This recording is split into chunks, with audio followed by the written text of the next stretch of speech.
a ordem da pauta, iniciando pelo processo de item 60 da pauta. A recorrente é Valeo Sistemas Automotivos. O relator é o conselheiro Roberto.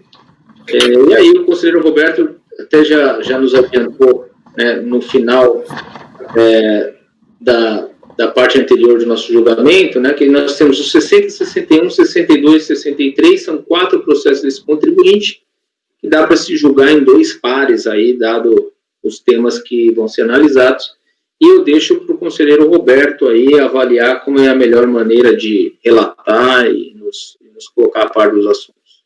Conselheiro Roberto, com a palavra. Obrigado, presidente.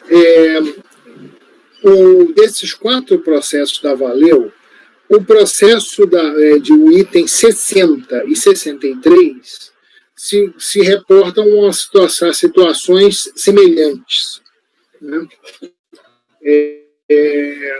Então eu vou fazer a leitura, o texto é curto. Vamos lá.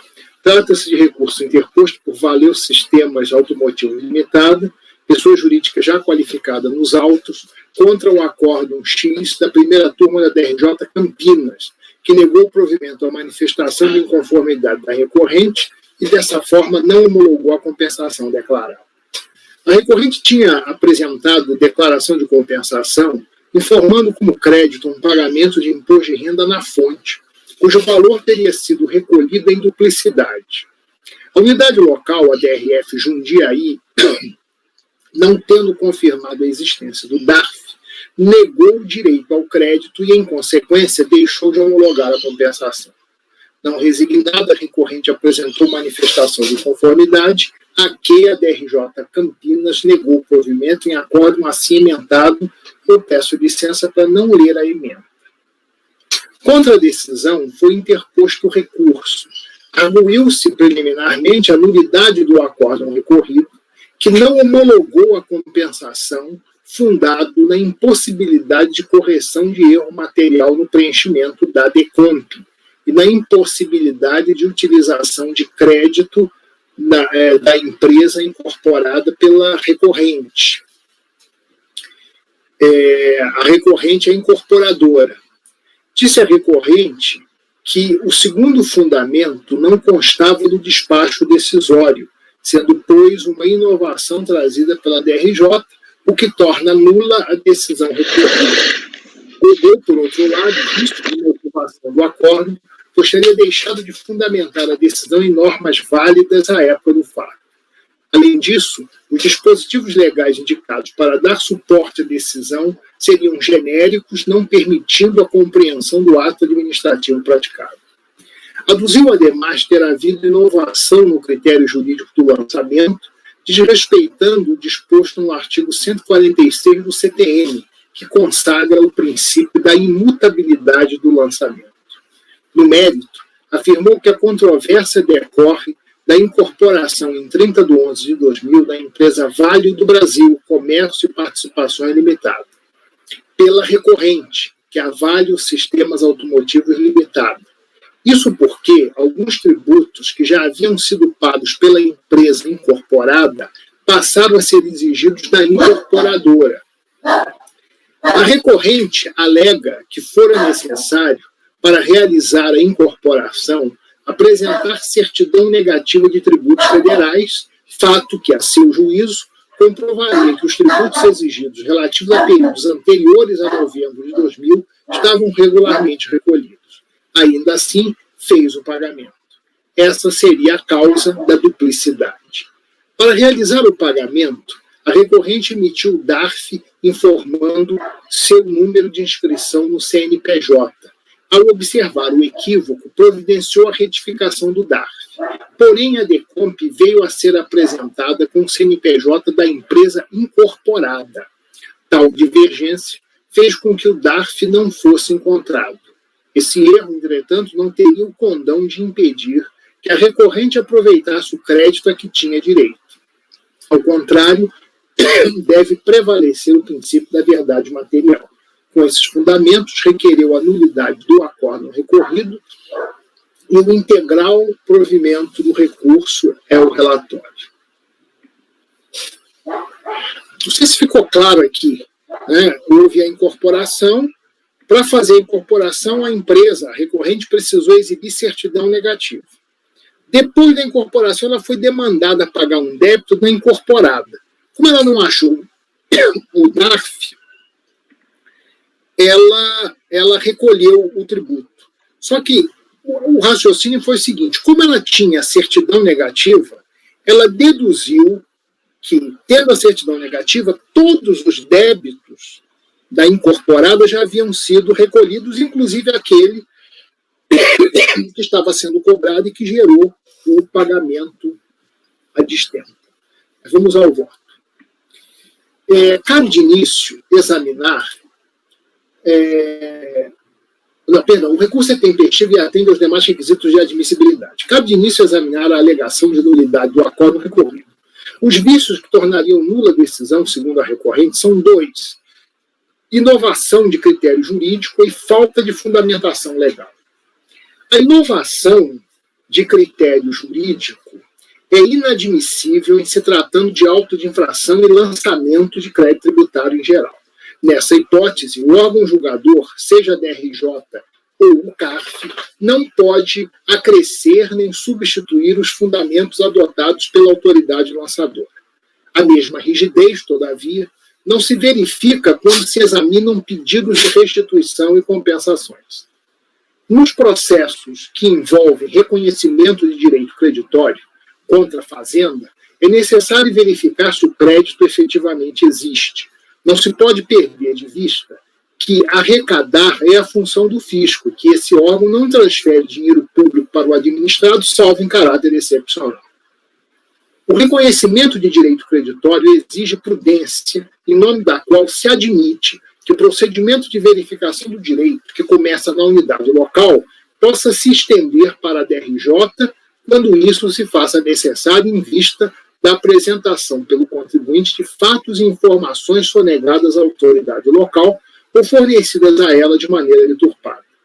Sem muito esforço, percebe-se que nessa hipótese específica, a decisão da DRJ poderá, sem qualquer vício, adotar fundamentos e considerar circunstâncias fáticas não presentes no despacho decisório. Essa é a situação que se tem no presente caso. A suposta mudança de critério jurídico nada mais é do que a alusão feita no despacho, no acórdão recorrido, a fatos que só foram trazidos na manifestação de inconformidade. Quanto à alegação de que o enquadramento legal é vago e impreciso, não tem razão a recorrente. Primeiro, porque a fundamentação legal não é exigência da decisão da DRJ, mas do despacho decisório. Depois, porque, mesmo se houvesse um vício, ele não teria causado prejuízo ao direito de defesa da recorrente. Portanto, rejeita-se a alegação de nulidade. No mérito, a recorrente sustenta que o direito creditório advém da duplicidade do pagamento de tributo. Afirma ter recebido cobrança de um débito que era originalmente da Valeo do Brasil Comércio Participações Limitada, empresa incorporada. A recorrente, embora tenha efetuado o pagamento, supõe ter havido duplicidade, porque, quando da incorporação da empresa devedora, foi emitida uma certidão negativa de tributos federais. O pagamento, que a recorrente afirma ter sido feito indevidamente, está confirmado no extrato constante dos autos e também pelo voto condutor da decisão recorrida, no qual consta pesquisa extraída dos sistemas da Receita Federal, demonstrando que o pagamento está totalmente utilizado para extinguir débitos da Valeo do Brasil Comércio Participações Limitada. Desse pagamento não há qualquer valor disponível. Não remanesce crédito em favor da recorrente. Aliás, essa circunstância foi expressamente apontada no acórdão recorrido. Além disso, a duplicidade não foi comprovada. A recorrente não apresentou prova de que efetivamente existiu um pagamento anterior. Por outro lado, não há explicação para o fato de a Receita Federal estar exigindo o pagamento de uma obrigação que supostamente já estaria paga. A certidão negativa de débito, por si só, não prova que determinado tributo já estivesse pago. é que a constituição do débito poderia ter sido posterior à certidão negativa por várias razões, entre as quais a entrega em atraso ou a retificação de DCTF. Em resumo, a existência do direito creditório não ficou devidamente comprovada. Pelo exposto, voto por conhecer do recurso para, no mérito, negar-lhe provimento.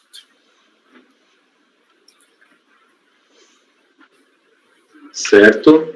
Gente, a linha que conduziu o meu raciocínio foi a seguinte: se o contribuinte alega uma duplicidade, é preciso que fique demonstrada a existência de 2 pagamentos relativos à mesma obrigação. E o contribuinte aqui só demonstrou um pagamento, que foi justamente aquele que a recorrente alega ter sido feito indevidamente. Desse pagamento, não há dúvida, o próprio despacho decisório comprova que ele existe. Porém, não há nenhum valor que excedeu ao que foi declarado em DCTF. O que ele quer alegar é como eu incorporei a outra empresa e ela tinha certidão negativa, portanto, não devia nada. Esse é o raciocínio. Se eu estou pagando algo de um fato gerador anterior, ele concluiu que então era indevido. Se ele não devia nada e agora veio uma cobrança e eu paguei e eu tinha certidão negativa, então não devia nada, eu quero o dinheiro de volta. Foi esse. Perfeito. Esse é o raciocínio. O raciocínio foi esse mesmo. Tá? Só para a gente deixar claro, esse item 60 é igual ao 61 ou 63? Eu vou até abrir o 61, presidente, só para verificar se tem alguma preliminar ou alguma matéria. Esse é igual ao 63, não é isso, Roberto? Que você falou. Então, perdão. 60 é igual ao 63. Igual ao 63.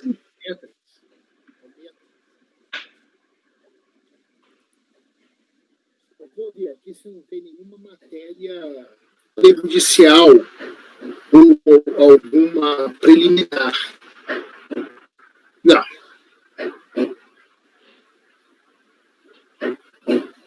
É a mesma situação. Perfeito.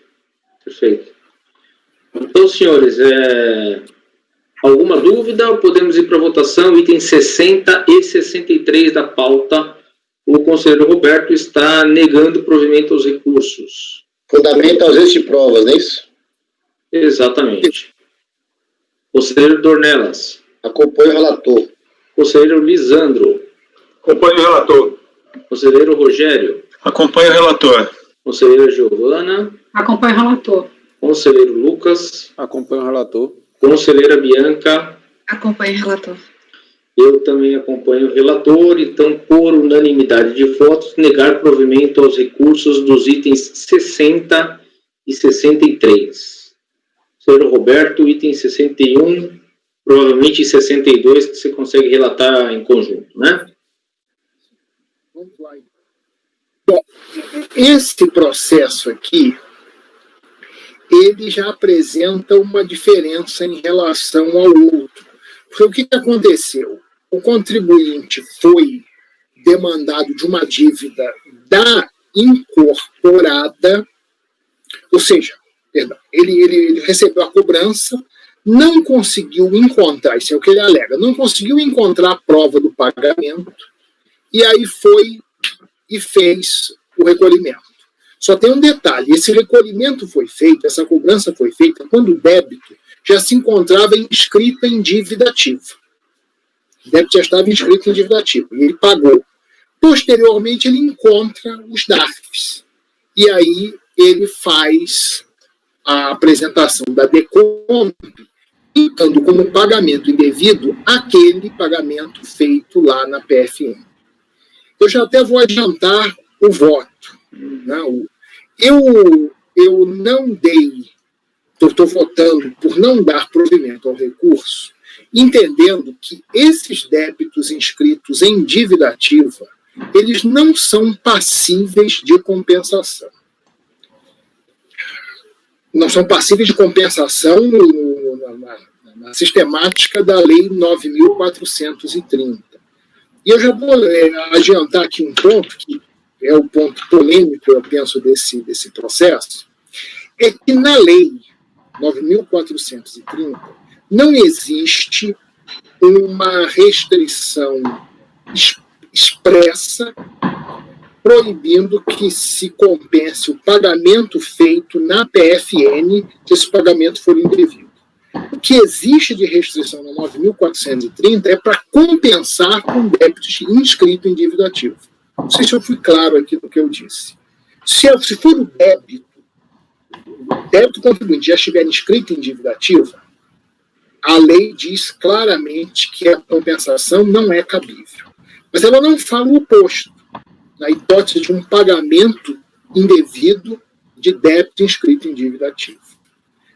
O que aconteceu? A Receita, posteriormente, editou uma instrução normativa explicitando que essa restrição cabe tanto para o caso do débito estar inscrito, quanto para o caso de pagamentos feitos na Procuradoria, depois de inscritos em dívida ativa.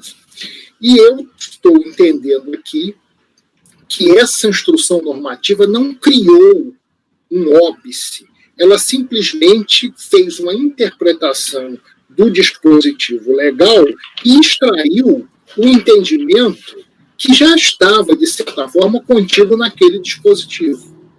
Se o débito está inscrito, inscrito em dívida ativa, ou se o pagamento foi feito na PFN, esse valor não é passível de compensação. O contribuinte pode pedir restituição, mas compensação, na forma da lei 9.430, não é possível. Além disso, eu também achei que os dados que ele trouxe para comprovar o pagamento em duplicidade, embora o valor do principal tenha uma certa identidade com o débito da PFN, eu entendi que não havia a suficiente certeza para afirmar que obrigação, e recebi aqui um amigo que veio participar do julgamento comigo, que obrigação e crédito, que a obrigação e o período existe identidade nesses dois itens. Por exemplo, se quiser eu posso ler o voto, mas a ideia é essa. Tá? Só uma dúvida. Qual é o dispositivo da IN 600? Deixe-me ver aqui. Eu não sei se eu transcrevi a IN. Da IN 600 de 2005. Mas eu realmente não transcrevi esse dispositivo. Mas é fácil pegar isso pelo acórdão.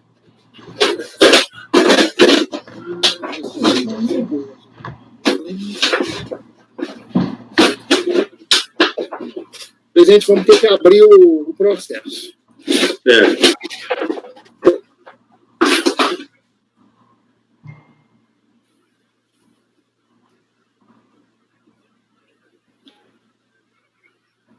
Vamos ter que abrir o processo, mas lá no acórdão, o colega da DRJ faz referência expressa ao dispositivo.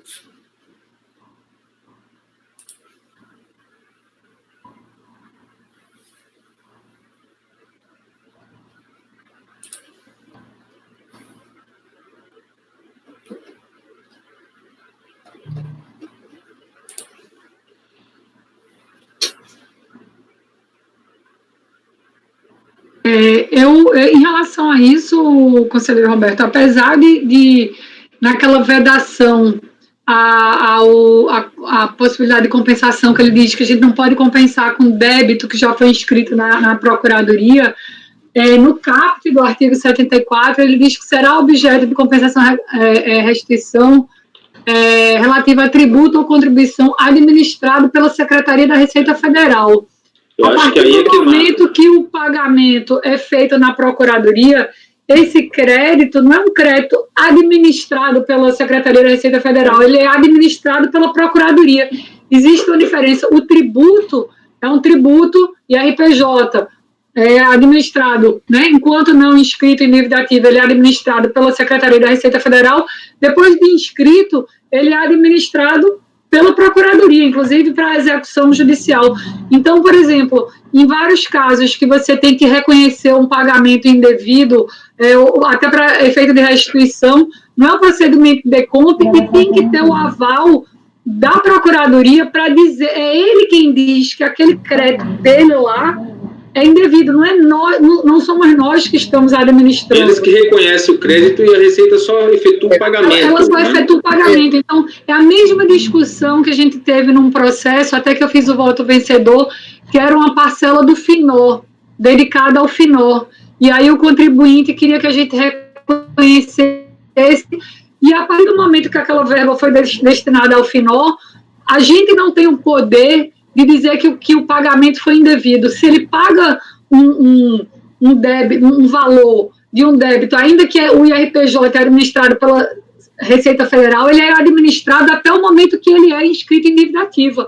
A partir do momento que ele é inscrito, que administra a Procuradoria. E se ele faz um pagamento depois da inscrição, esse crédito, porventura indevido, é a Procuradoria. Então, esse crédito indevido, ele não é administrado pela Receita Federal, ele é administrado pela Procuradoria. Eu acho que a saída... É uma interpretação. O CAPT diz isso. Eu tenho o mesmo entendimento que você, né? Eu tenho o mesmo entendimento que você, que essa expressão administrada pela Receita restringe os débitos e os créditos que podem ser objeto de compensação nessa sistemática. Porém, essa matéria não é pacífica, né? Não. Eu estou falando que não é pacífica porque há quem diga que mesmo o tributo já encaminhado à PFN, ele continua sendo um tributo administrado pela Receita. Eu, entretanto, penso o seguinte, a lei, ela não foi muito feliz na sua redação, mas o entendimento está contido naquele dispositivo. Então, o que acontece? Quando o débito ele é inscrito em dívida ativa, o que passa a ser exigido ali não é apenas o tributo acrescido de multa e juros. Automaticamente se acresce ali um valor que eu não sei exatamente qual é a terminologia que a lei dá, que são lá os honorários da PFN, que é 10% ali. Essa verba não é uma verba de natureza tributária. Então, me parece que quando a lei veio e expressamente proibiu que se compensassem débitos já inscritos em dívida ativa, o que a lei tinha em vista era justamente impedir que a Receita administrasse uma compensação de uma verba que pertence à PFN. Mas olha só, mas mesmo nessa linha de raciocínio que a gente estava falando do CAPT, eu peço para que os senhores olhem o parágrafo 12 do artigo 74. Então, diz lá assim, será considerada não declarada a compensação nas hipóteses, tá? Só para a gente ter uma noção. O inciso 2, em que o crédito, né, aí o E, não se refere a tributos e contribuições administrados pela Secretaria da Receita. Então, assim, além do CAPT dizer que é só crédito da Receita, ele mesmo diz que não vai ser considerado se não se refere a tributos administrados pela Receita. Está lá é o parágrafo 12, 2, letra E. Esse tipo de discussão eu nunca vivenciei, mas numa análise prévia, me parece que isso aí está na interpretação que seria tributo administrado pela Receita, né? Porque assim, você imputar uma multa pesada de um tributo que você pagou indevidamente, só porque saiu de uma perna e foi para outra, ou seja, saiu da Receita e foi para a Procuradoria, é uma interpretação... Eu concordo com você que a lei não é razoável. Não, agora, esta interpretação é razoável, Fernando. Assim, a questão da multa... olha só. Essa multa não foi declarada a compensação. Calma lá. Olha só. A lei, isso está na lei. Eu acho a lei, assim, com a devida vênia, absurda, mas ela vai dizer o seguinte, olha para a gente ver como a própria lei trata separadamente o que é Receita e Procuradoria. Ela vai lá e veda a compensação com débito inscrito em dívida ativa. Em outro ponto, ele vai dizer que a Receita, antes de compensar, tem que ver se tem débito próprio, administrado pela Receita, e débito inscrito em dívida ativa, e aí compensa-se de ofício. Então, a própria lei separa as hipóteses em que a questão do débito pode ser usado, aonde pode ser usado. Ela mesmo não deixa o contribuinte escolher compensar um débito que esteja inscrito em dívida ativa. Agora, e por que o crédito tem esse problema? Porque a Receita não pode falar que um débito que está na Procuradoria, e a Receita não pode dar um crédito. Quem tem que reconhecer... Sabe que a Receita Federal devolve, por exemplo, não sei se alguém já pegou na unidade de origem, taxa de pagamento indevido lá de passaporte. Passaporte, exatamente. Então, mas como é que funciona? A Receita não diz que ele tem o crédito. Vem lá da Polícia Federal um ofício, algum documento da Polícia Federal dizendo, olha, esse cidadão aqui recolheu errado essa taxa para a expedição do passaporte. Eu estou reconhecendo o crédito aqui. Volta, a Receita só operacionaliza aquela devolução. E é exatamente assim que acontece no PFN. Então, por esse raciocínio, decomp é proibido na esfera da Procuradoria, só através de um pedido de restituição ou um pedido físico, né? Mas se você não pode utilizar uma decomp, onde o pagamento devido já está na Procuradoria. Agora, eu acho que e assim, eu acho a lei absurda, porque imagina que um contribuinte tenha um débito inscrito em dívida ativa e quisesse compensar. Eu quero compensar. E ele, não pode compensar. Você não pode compensar. Então tá bom. Então me devolve o dinheiro. Me dá a restituição. Tá? Eu tenho crédito, mas meu débito está lá na Procuradoria. A Receita vai falar, não, você não pode compensar. Mas então me devolve na conta. Tá bom, você quer que eu devolva? Devolvo. Mas você tem um débito na Procuradoria, eu vou compensar de ofício. Que loucura. Mas, Fernando... Mas isso a lei faz. A lei manda fazer. Mas, Fernando, só fazer uma pequena ponderação aqui, né? É que a compensação, nos moldes da Lei 9.430, ela produz efeito distintivo imediato do débito. Então, essa aí também pode ter sido uma razão de a lei restringir a compensação nessa sistemática aos débitos já inscritos em dívida ativa. Pode ser também. Pode ser também. Aí, quando ela fala, quando a Receita já tem certeza que é líquido e certo, ela vai extinguir de ofício. Mas eu só quero dizer que a própria lei, ela já traz tratamentos diferenciados. Né? E agora, como é que a Receita poderia, ela, reconhecer um crédito do contribuinte que se refere ao tributo que está na PFN? Ela não tem competência. Esse é o problema. É uma loucura, né? Se a gente olhar para o governo federal, a gente diria que são dois órgãos do governo federal e é uma burocracia. É isso mesmo. Só que a lei pegou e limitou assim, crédito e tributo administrado pela Receita. O que é administrado pela Receita é o tributo. Como bem diz o Roberto, quando ele vai para a Procuradoria da Fazenda, lá inscrito em dívida ativa, aquele crédito nem é só tributo. Tem uma parte ali que não é tributo, né? São aqueles 20% que servem hoje para pagar, inclusive, os honorários para os procuradores, para a AGU, enfim. São os famosos encargos legais, né? Fernando, eu vou adiantar se você impedir vista esse processo, viu? Não, eu acho interessante. Eu acho interessante. Foi bom só para a gente debater aqui, porque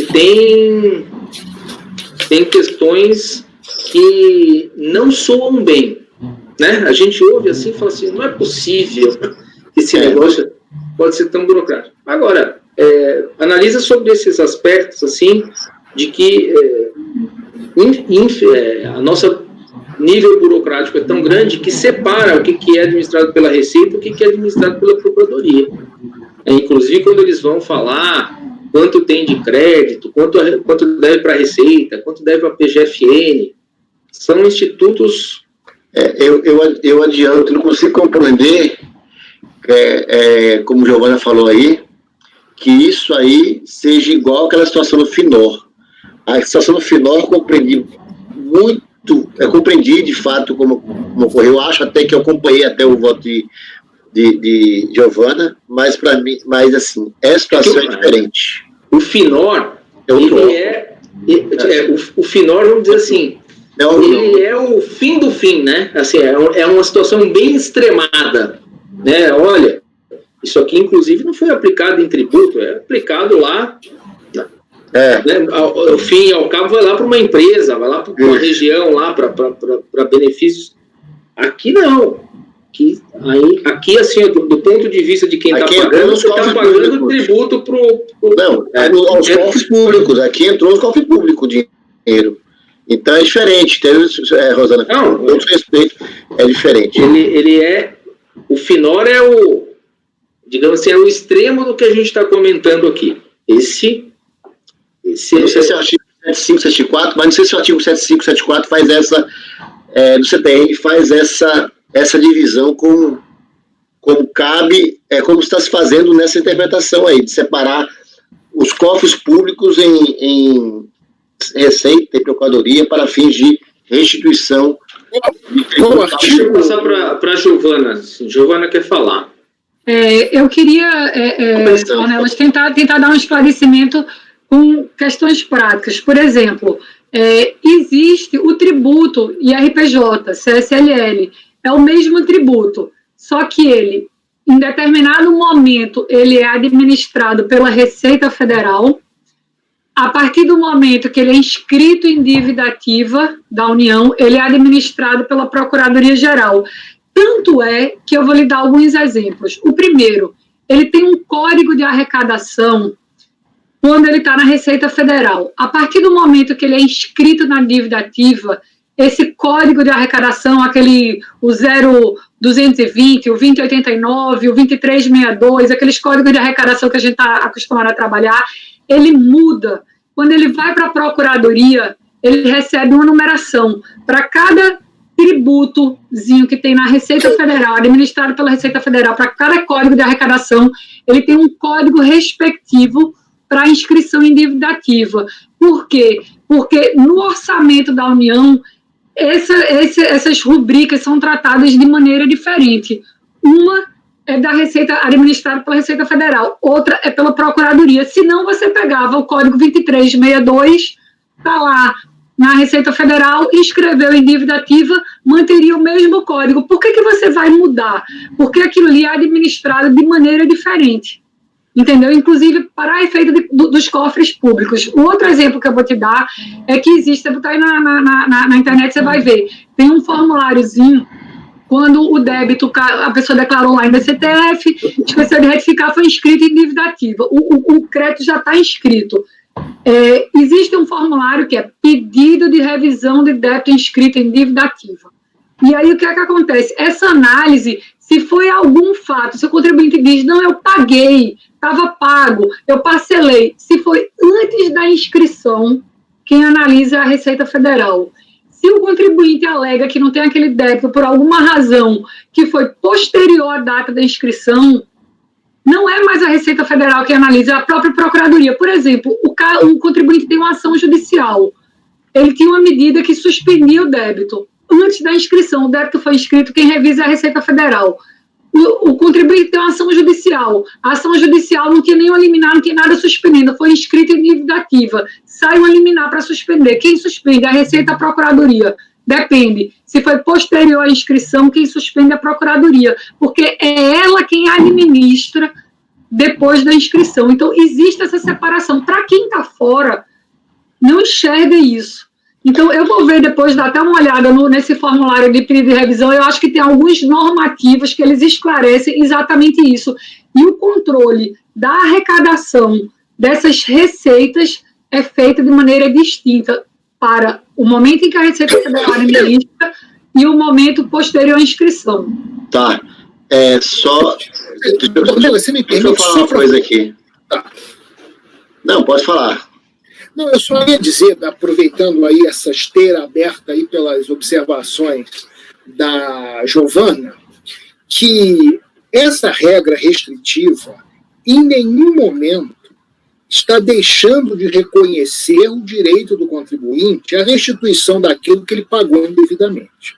O que ela faz é estabelecer uma restrição a compensar o crédito na sistemática da Lei 9.430. Se ele paga, veja, até para citar o exemplo aí do Fernando, uma taxa paga lá para o IBAMA, para a Polícia Federal, taxa de passaporte. Quando o contribuinte constatava que aquele pagamento era indevido, ele fazia a solicitação à Receita e a Receita encaminhava para o órgão que administra lá aquele tributo, para ele dizer, pode restituir sim, é indevido, e aí, a partir dessa autorização, se devolvia o valor. Quer dizer, a Receita em nenhum momento ia se apropriar, né, de um valor que ela recebeu indevidamente. E aqui é a mesma coisa.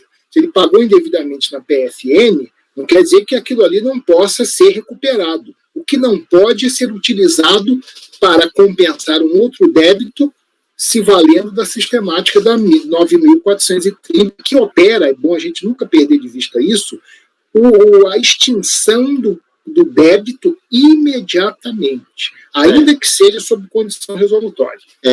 Me permita, é até bom nós conversarmos, né, porque isso serve para amadurecimento, eu já pedi vista, mas o que eu estou aqui raciocinando é o seguinte,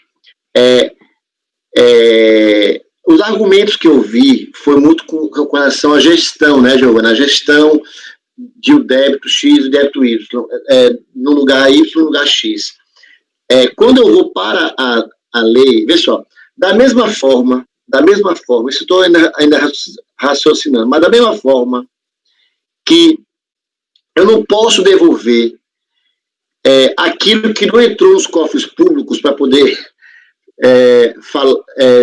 me reportar ao que eu venho sempre dizendo nessas questões de DECOMP, eu também não posso, aos cofres públicos, eu não posso também fazer uma interpretação restritiva da Lei 9430, quanto o meu entendimento não faz, para não devolver o valor pago devidamente aos cofres públicos. Aí eu vou para a lei, eu vou no artigo 74, que fala, será que, assim, por esse raciocínio, estaria vedando o aproveitamento de um crédito que esteja na Procuradoria através da Lei 9430, ou seja, a DECOMP, né? Por esse raciocínio. E não é o que diz a lei, não. Eu indo ao mesmo artigo 74 que foi lido aqui, ele fala o seguinte, o sujeito passivo que apurar crédito, inclusive judiciais com transjugado, relativo a tributo ou contribuição administrada pela Secretaria da Receita Federal, mas vamos ler mais. Inclusive com judiciais com trânsito julgado. Se foi um crédito, inclusive os judiciais com trânsito julgado, como Fernando, mas veja só, se a judicial não passa a ser de responsabilidade de gestão da Procuradoria? Não, porque vamos supor o seguinte, o contribuinte pode entrar com uma ação, um mandado de segurança, uma ação de repetição de débito, e não tem dívida.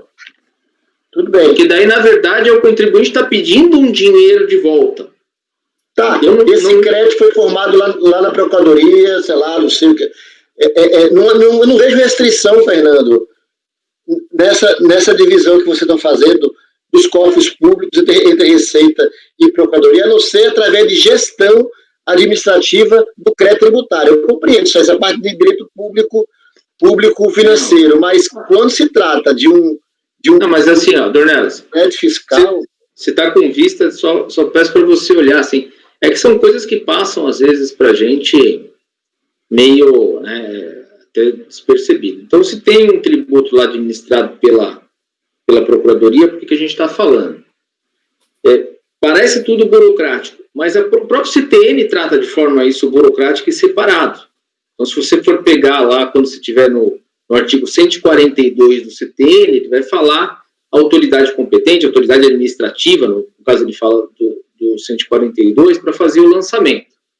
Quando ele vem para o artigo mais lá para frente, do administração tributária, é esse o título 4.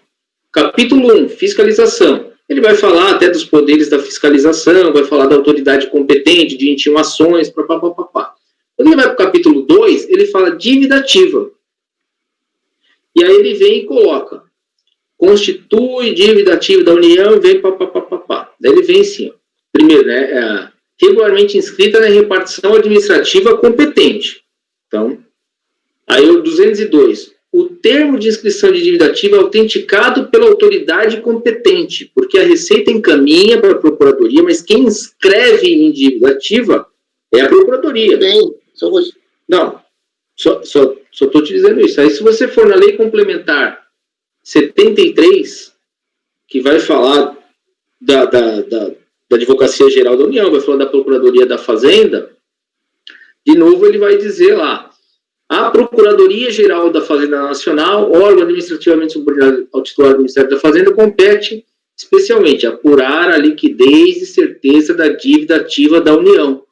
Então, aqui, quem diz que, Lei Complementar 73, artigo 12, quem apura a liquidez e certeza do crédito inscrito em dívida ativa da União é a Procuradoria da Fazenda. Então, como é que a Receita Federal poderia, ela, dizer que um valor que está lá na Procuradoria da Fazenda está errado? É esse o problema. Agora, está errado depois que o procurador já disse que é líquido. Que ele escreveu. Está escrito em dívida ativa, ele que escreveu. Então, como que a Receita Federal vai desconstituir isso? Eu acho que não devia ser assim. Então, a lei poderia dizer qual vai ser o trâmite que ia levar. A gente pode imaginar isso. O Roberto diz de outro jeito, porque suponha que isso aqui tivesse lá numa execução fiscal, tivesse marcado o leilão, e aí o contribuinte transmitisse uma decomp dizendo que tinha aquele crédito, a gente ia parar o leilão. Né? Porque vamos imaginar. Mais um artigo aqui mesmo? Não, pode. É CTN. A lei pode, é a lei que criou a lei 9430, né? Esse artigo 170 do CTN. Uhum. Então a lei pode, nas condições, nas garantias que estipular, o cujo de estipulação em cada caso atribuir à autoridade administrativa, autorizar a compensação créditos tributários com créditos líquidos certos, vencidos do sujeito passivo contra a fazenda pública. Créditos tributários do sujeito passivo contra a fazenda pública. Então, a fazenda pública não a sofre. Mas eu vou... Mas eu concordo contigo, só que o início diz a lei pode, nas condições e sob as garantias que estipularem. Quando fizeram a lei, eles puseram que é o crédito administrado pela Receita. Mas, assim, é uma matéria que merece discussão. Dá uma pesquisada, ver como é que estão as decisões também, é bom para dar uma... Claro. Até para a gente ter mais informações e não votar de supetão, de repente a gente encontra até precedentes sobre o tema que façam a gente repensar sobre o assunto. Claro. Mas então, senhores, eu vou encerrar os debates do 61 e 62, registrando que foi concedido vista ao conselheiro Dornelas. Tá, eu queria só dar uma palavrinha, eu estava pesquisando aqui, eu ainda não achei o normativo que ajudasse a embasar, mas eu achei uma coisa. Eu fui na página da Procuradoria e a restituição e compensação de valores pela Procuradoria não são feitos por decomp e ele remete ao formulário em papel do anexo 1 da Instrução Normativa 1717. Só pelo procedimento você já vê que não é a decomp. Agora eu estava procurando na IN qual era o embasamento legal ou se ele normatizou de alguma forma. Isso foi o que eu falei. Se você for na página da Procuradoria, ele remete para um formulário de pedido de restituição. Isso, eu imaginei exatamente isso. Por esse raciocínio está dizendo que o DECOMP não pode ser utilizado no âmbito da Procuradoria. Não é. Agora sim. Para mim, o caput ele já esclarece um pouco, mas eu acho que deve ter algum outro normativo que... Não, mas o 12 também, o 12, inciso 2º, que eu falei, 12, parágrafo 2º, parágrafo 2º, desculpa, parágrafo 12, inciso 2, e 12, parágrafo. Ele vai falar, mas de novo, ele vai repetir, em que o crédito não se refere a tributo administrado pela Receita Federal. Porque você vê assim que ele não poderia, se ele dissesse pela Fazenda Pública... Qual a lei, velho, isso aí? O 74, artigo 74. Ah, certo. 74, parágrafo 12, inciso 2, a linha E. Mas a gente vai ver. O problema é que a autoridade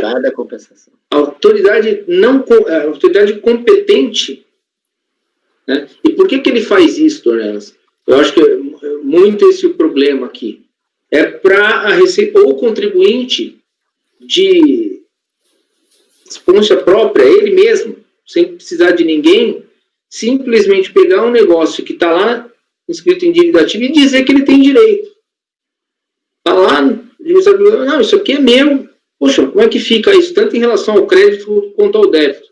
Esse artigo não é para ser utilizado, Fernando, no caso concreto, porque não estava nem em vigor na data da transmissão do DECOMP. Só para poder... eu nem eu vi o detalhe, eu sei. Eu nem sei de que ano que é o... 2002 também. 2004 também, né? Mas a lei é de dezembro, né? E foi antes da transmissão. Mas, enfim, depois a gente vai discutir.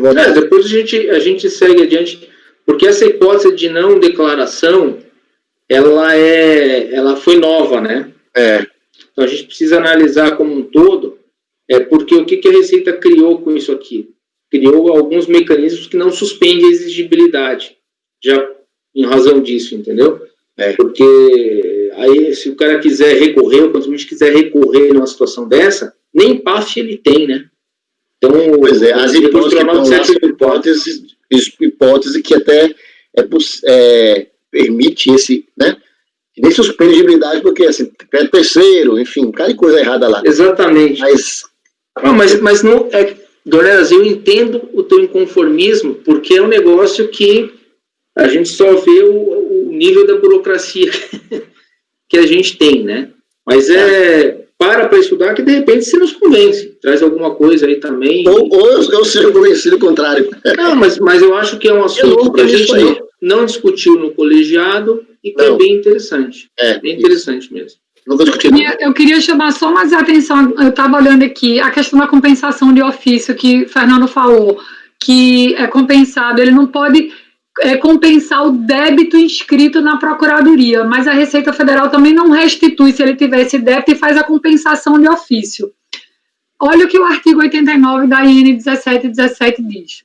A restituição e o ressarcimento de tributos administrados pela RFB ou a restituição de pagamentos efetuado mediante DARF ou GPS, ou seja, a receita da dívida ativa, ela é feita mediante DARF, com um código diferente do que é administrado pela RFB, cuja receita não seja administrada pela RFB, ou seja, ele está falando aqui de um crédito feito mediante pagamento DARF ou GPS, cuja receita não é administrada pela RFB. Será efetuada depois de verificada a ausência de débitos em nome do sujeito passivo perante a Fazenda Nacional. E quando ele chama Fazenda Nacional, ele está abarcando todo o débito, inclusive da Procuradoria. Mas aqui ele determina a compensação de ofício com débito da PFN. Ou seja, ele cita a diferença de débito de tributo administrado pela RFB e restituição de pagamento efetuado mediante DARF ou GPS, cuja receita receita não seja administrada pela RFB. Se você for lá procurar os códigos de arrecadação, você tem receita da dívida ativa, que é diferente da receita, recepção, no sentido de oposto à despesa, da receita administrada pela Secretaria da Receita Federal. É distinto. Inclusive no código de arrecadação. Então, é um DARF, né, mas não é receita administrada pela RFP. Dá uma olhada lá, artigo 89 da IN 1717. Senhores, vamos adiante, então? Vamos adiante? Vamos. Então, itens 61 e 62, eu estou registrando aqui que o relator votou por negar provimento dos recursos e que foi solicitada a vista pelo conselheiro Dornelas, né? Foi concedida a vista aqui para ele. Então, retorna no mês seguinte para prosseguimento do julgamento, certo? Então, vamos agora para o item 64 da pauta e último de hoje. Item 64, recorrente Irmasa Navegação da Amazônia S.A. Relatoria, então, do conselheiro Roberto para a gente encerrar. Obrigado, presidente. Irmasa Navegação da Amazônia S.A., pessoa jurídica já qualificada nos autos, interpôs recurso contra o acordo número tal da 10ª turma da RJ Belo Horizonte. A recorrente apresentou declaração de compensação utilizando como crédito o saldo negativo de CSLL do ano base 2007 no valor de R$ 112.499,28. A unidade local, a DRF Manaus, não reconheceu o direito creditório, entendendo que não havia saldo negativo disponível. Dessa forma, não homologou a compensação.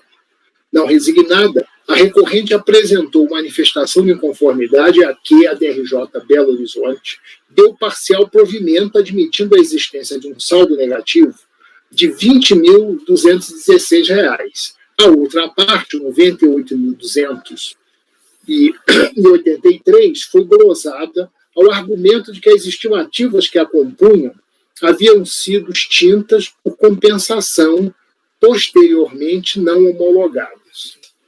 À decisão da DRJ sobreveio o recurso, no qual a recorrente admitiu que não tinham sido homologadas as compensações das estimativas no total de R$ 98.283, entretanto os débitos teriam sido extintos mediante inclusão em parcelamento.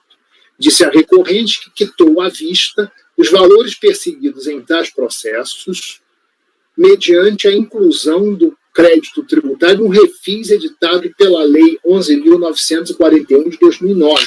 Com esses fundamentos, pugnou pelo provimento por recurso. É o relatório. Recurso é tempestivo e atende aos demais requisitos de admissibilidade. A decisão recorrida glosou parte do saldo negativo formada por estimativas não pagas nem compensadas. A recorrente contestou a decisão, afirmando que as estimativas foram quitadas pela inclusão dos respectivos débitos do parcelamento instituído pela Lei 11.491. A solução da controvérsia, portanto, depende de definir se parcelamento é uma forma de adimplemento de obrigação ou se, mesmo não sendo exatamente adimplemento, se produz idêntico efeito. Ensina o professor Orlando Gomes, abre aspas, nascem as obrigações para ser cumpridas, mas no exato momento em que se cumprem, extinguem-se. O adimplemento é, com efeito, o modo natural de extinção de toda relação obrigacional. Por isso, constitui matéria que se aprecia ou ordena comumente no capítulo relativo à extinção das obrigações. A extinção de uma obrigação tem como consequência a liberação do devedor. Pode a obrigação extinguir-se por diversos modos. Desaparece normalmente com a execução. Satisfeita a prestação, o vínculo deixa de existir. O cumprimento da obrigação, por esse modo, chama-se tecnicamente pagamento, fecha aspas. O pagamento, como se vê, é o ato pelo qual se entrega o objeto da prestação e se extingue o vínculo obrigacional. Nessa moldura não cabe o parcelamento.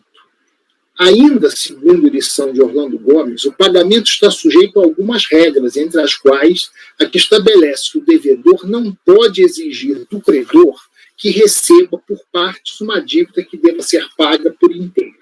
Essa regra está positivada no Código Civil, artigo 314, que diz: ainda que a obrigação tenha por objeto prestação divisível, não pode o credor ser obrigado a receber, nem o devedor a pagar parte, se assim não se ajustou. Fecha aspas. É dentro desse marco legal e doutrinário que se deve entender o parcelamento como um acordo entre credor e devedor, pelo qual o primeiro, embora tendo o direito de receber a prestação por inteiro de uma única vez, admite recebê-la em parcelas. O parcelamento, portanto, viabiliza o pagamento, mas em nenhuma hipótese se confunde com ele. Daí porque expressões como obrigações adimplidas por parcelamento ou obrigações quitadas à vista mediante inclusão dos débitos em parcelamento encerram uma contradição em seus próprios termos. Depois de paga, a obrigação se extingue e, uma vez extinta, ela não pode ser parcelada. Por outro lado, o parcelamento da obrigação pressupõe que o vínculo entre credor e devedor continue a existir. Em resumo, ou a obrigação foi paga ou parcelada. Aliás, essa noção se extrai também do Código Tributário Nacional, que classifica o parcelamento como modalidade de suspensão de exigibilidade do crédito tributário. Vale dizer, mesmo depois de celebrado o parcelamento, o crédito tributário permanece existindo, conquanto só possa ser exigido em conformidade com o que foi ajustado no acordo de parcelamento. Outro aspecto que toca o problema é que o reconhecimento de direito creditório depende da prova de que houve pagamento anterior, entendido como tal a entrega do objeto da prestação, no caso a efetiva entrega de dinheiro. Em outras palavras, é necessário que tenha havido desembolso, sem o qual não se pode cogitar de restituição, porque restituir é entregar de volta o que anteriormente se recebeu. Esse princípio também se aplica ao saldo negativo de RPJ e de CSLL. O saldo negativo emerge do ajuste feito no final do período base e que consiste no confronto entre o valor do tributo devido e o total das antecipações realizadas ao longo do ano. As antecipações são formadas por valores retidos na fonte e por estimativas pagas ou compensadas. Em se tratando de compensação, é necessário que elas tenham sido homologadas, porque, nesse caso, presume-se ter havido efetivo ingresso de dinheiro em momento pretérito. Embora o saldo negativo não seja propriamente um indébito, aplica-se a ambos a mesma lógica, ou seja, a restituição do indébito tem por pressuposto enriquecimento sem causa. Não sendo efetivamente pagas as estimativas mensais, não haverá enriquecimento sem causa a ser suprimida pela restituição. Não se admite, na composição do saldo negativo, a inclusão de estimativas parceladas, pois ausente o ingresso anterior de recursos no erário. Reconhecer direito creditório nesses casos é semelhante a conceder benefício fiscal, benefício concedido de uma forma incondicional e apartado de qualquer finalidade pública.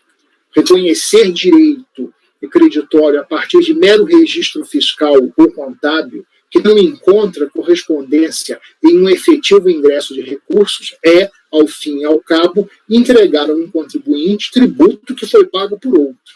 É transferir tributo de um contribuinte para outro, ferindo o princípio da moralidade administrativa. É dispor de receita tributária para atender interesse privado. Essa matéria já foi levada à Câmara Superior de Recursos Fiscais. Aquele colegiado, no acórdão final 4447, se inclinou pelo entendimento de que, em situações como a que ora se examina, não se pode reconhecer direito creditório. Do voto condutor da decisão da Câmara Superior, a ilustre conselheira Edeli Pereira Bessa expôs os seguintes fundamentos. Presidente, eu vou pedir licença para não ler os fundamentos aqui da conselheira Edeli, embora sejam bastante interessantes. Bom, por fim, cabe ressaltar que não haverá prejuízo para o contribuinte, que não é obrigado a recolher estimativas após fim do período base, conforme assentado na súmula vinculante CARF 82.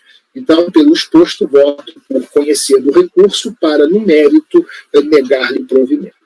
Presidente, antes de começar a votação, o debate ou a votação, eu preciso dar uma informação até por uma questão de lealdade. Essa decisão da Câmara Superior, que eu citei há pouco, não é o único entendimento que a Câmara Superior adotou sobre esse problema. Existe uma outra decisão em sentido oposto, dando conta de que se a estimativa for parcelada, ela pode ser incluída no saldo negativo. Eu só estou relatando esse fato para que os colegas tenham a compreensão de que a coisa não é muito pacífica. Mas assim, do jeito que a gente votou antes, seria quase incoerente devolver agora. Assim, então, do jeito que a gente encaminhou das outras vezes, para esperar os processos, para ver se estava pago ou não, nesse sentido, e eu falo, né, e repito sempre que aqueles pareceres que a PFN exarou, eles são tão complicados, que as pessoas não leem inteiro, né? Tem uma determinada passagem que a PFN diz o seguinte: se o contribuinte fizer um parcelamento de estimativa e ao final do ano apurar prejuízo fiscal, tem que ser rescindido o parcelamento. Ele vai falando, tem coerência. O parecer diz isso, né? Porque faz todo sentido. Se eu não posso cobrar, por que eu vou formar um saldo negativo sem necessidade? Olha, você parcelou, legal. A hora que chegou em dezembro, apurou prejuízo fiscal, rescinde o parcelamento. Tem que rescindir o parcelamento, que não vai fazer nenhum sentido, né? O contribuinte que não tem nenhum tributo para pagar porque apurou prejuízo no final do ano, fica pagando um parcelamento, né? E aí vem aquela questão, eu não posso cobrar estimativa, eu não posso cobrar. E aí eu pergunto para vocês, que tributo que eu vou cobrar? Eu gostaria sempre que alguém me respondesse, ninguém me responde. Que tributo que eu vou cobrar do contribuinte se ele tiver prejuízo fiscal? Porque diz assim, você cobra estimativa, convertido em ajuste. Que ajuste? Se no final do ano ele tem prejuízo fiscal, como é que eu posso falar em ajuste? Como é que vai cobrar isso? Não se fala em ajuste, não. Como contra a estimativa, se obtém que o contribuinte não quer sujeitar a multa, né? Que decorre do recolhimento da estimativa. Não, mas entendeu o que eu quero dizer? Claro. Se eu tenho prejuízo fiscal no final do ano, como é que a Receita vai falar? É só cobrar. Agora, todo mundo lê, inclusive o parecer da Receita, pela metade. A Receita diz lá, tem que ter ajuste anual. Não tem ajuste anual, como é que eu vou converter estimativa em tributo? Só se eu fizer um lançamento. Né? Porque o contribuinte não confessou tributo no final do ano. Como é que eu vou cobrar? Teria que fazer um lançamento. Não faz nenhum sentido. A mesma coisa aqui. O contribuinte, então, pede um parcelamento lá no âmbito de um refis em 180 meses, e aí eu devolvo o dinheiro para ele à vista. Se pode algum sentido. Aliás, eu digo que isso não é nem uma devolução, porque a devolução pressupõe que ele tenha entregue alguma coisa antes. Exato. Isso que eu ia perguntar. Eu ia perguntar uma questão de fato aí. De fato, é se o contribuinte já pagou esse parcelamento. Essa questão de... Mas antes disso aí, de você responder, Roberto, essa questão de parcelamento de estimativa tem lei hoje que veda, né, Fernando? Não se pede mais parcelar a estimativa, porque a confusão está aí. Agora, eu volto a falar. Eu vou perguntar ao relator se esse parcelamento foi pago, porque, do mesmo jeito anterior, se você pagou dinheiro aos cofres públicos, seja por parcelamento ou não, pagou espontâneo o parcelamento, o parcelamento tem que ter concordância de ambas as partes. A Receita concordou e recebeu o dinheiro que era à vista, parcelado. Isso não é tributo, é antecipação, então ela não vai devolver? Não, eu acho, não sei, que o máximo que a gente poderia levar em consideração aqui é aquele encontro de contas no dia que ele pede o parcelamento, que ele tinha pago, no dia que ele pede a compensação, que ele tinha pago até aquela data, né? O que ele pagou lá para frente não faz nenhum sentido, que eu acho que é esse a ideia. Ele já pagou o parcelamento todo, Roberto? essa informação não consta do processo. Mas olha só, Dornelas. Consta é um extrato. E se pagou todo. Mas vamos lá, Dornelas, vamos lá. Eu estou aqui, vamos supor, tá? Está falando de 2010. A gente está falando de 2010, o contribuinte foi lá e compensou a estimativa, fez um pedido de parcelamento. Certo. Para pagar em 5 anos. Tá? Certo. Aí, em 2012, ele pegou esse parcelamento de estimativa que compunha lá o saldo de 2010 total, e pediu o dinheiro. Total. Eu acho que o máximo que ele podia pegar só até 2012. Até 2012, não pode não dever nada. Né? A não ser que ele já... Assim, o que eu acho que está ali é a estimativa compensada. A estimativa parcelada não paga. Aí não, se ele não pagou na data, não pagou. Claro, mas o que ele pagou... Por isso que é importante saber se ele pagou tudo. Ou pagou até que parte, porque assim, o que ele pagou até a data que transmitiu a Decomp, eu acho que cabe sim. Nesse ponto cabe. O que não vai dar ali é você ir adiante, né? Não. Naquela data você não tinha pago ainda, aí você vai ficar rodando. E é pior, porque às vezes o que acontece? Você vai ter Selic em tudo. Imagina que ele botou num refis daqueles da vida que tem 45% de redução. Aí nem as taxas é igual. Eu orientaria facilmente, recíproco para o parcelamento e pede a instituição, né, a instituição de compra, do que pagou até aquela data da transmissão, para frente nem pague mais. Exatamente. Mas enfim. Dali para frente, ele tinha que pedir uma restituição, se fosse o caso. Se não quiser pagar a multa, né? Em outro pedido. Olha, vou pedir para compor aqui meu saldo negativo até esse, que eu já quitei, passei, vai embora.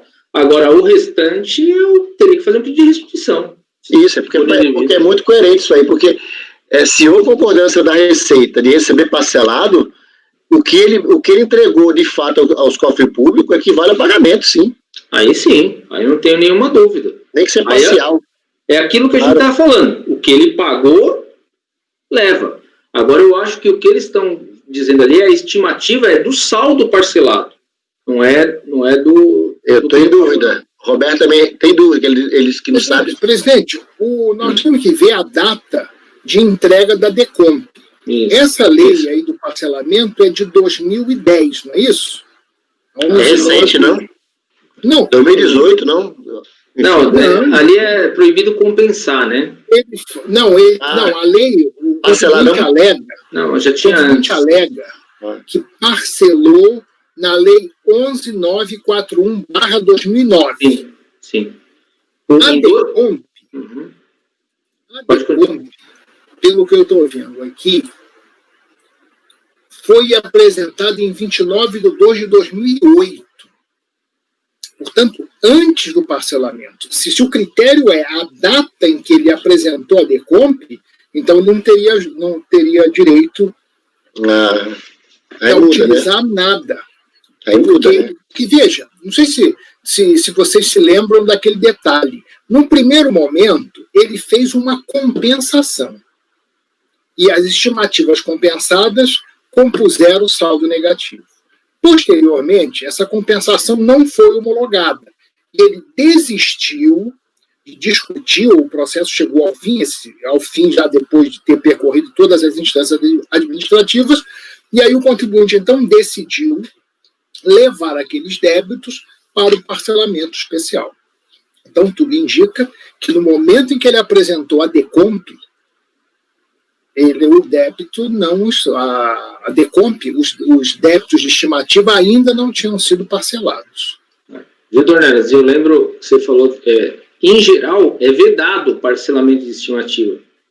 Até por base em parecer da PGFN, por causa desse problema que a gente está falando aqui, do cara parcela, depois tem prejuízo, tem que rescindir e tudo mais. Mas em duas dessas leis, uma foi na 11941 e teve mais uma que se permitiu fazer parcelamento. E aí, inclusive, o que eu falo, inclusive em condições especiais, com juros menores, aí tudo era aquela questão. Agora, uma coisa é, né, na data que eu transferi a Decomp, eu já paguei alguma coisa. A outra é, eu transmito a Decomp, daqui a 3 anos eu peço um parcelamento, e aí quando a Receita vem e fala, mas eu parcelei. Fala, amigo, no dia que você transmitiu a Decomp, você não tinha nada pago. É a mesma coisa de você declarar e não pagar. É mesmo raciocínio. Aí não dá. Só dá para devolver o que entra.